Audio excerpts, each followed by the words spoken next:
ಇನ್ನು ಪಹಲ್ಗಾಮ್ ದಾಳಿಯ ವಿಚಾರಕ್ಕೆ ಸಂಬಂಧಪಟ್ಟಂತೆ ಎನ್ಐಎ ಇನ್ವೆಸ್ಟಿಗೇಷನ್ ಚುರುಕುಗೊಂಡಿದೆ.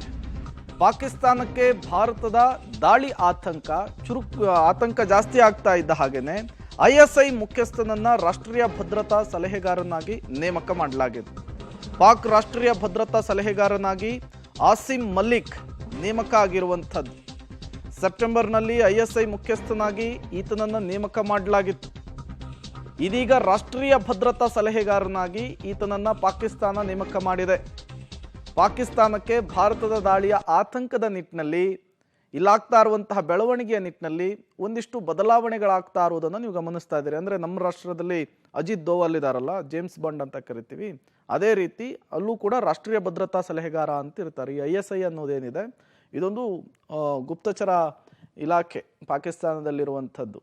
ಇವರೇನೇ ಟೆರರಿಸ್ಟ್ಗಳಿಗೆ ಟ್ರೈನಿಂಗ್ ಕೊಡ್ತಾರೆ ಅನ್ನುವಂತಹ ಮಾತುಗಳು, ಚರ್ಚೆಗಳೆಲ್ಲ ಇದ್ದಾವೆ. ಇದರ ನಡುವೆ ISI ಮುಖ್ಯಸ್ಥನನ್ನೇ ಈಗ ರಾಷ್ಟ್ರೀಯ ಭದ್ರತಾ ಸಲಹೆಗಾರನಾಗಿ ನೇಮಕ ಮಾಡಿದೆ ಪಾಕಿಸ್ತಾನ ಅನ್ನೋದು ಗೊತ್ತಾಗ್ತಾ ಇದೆ.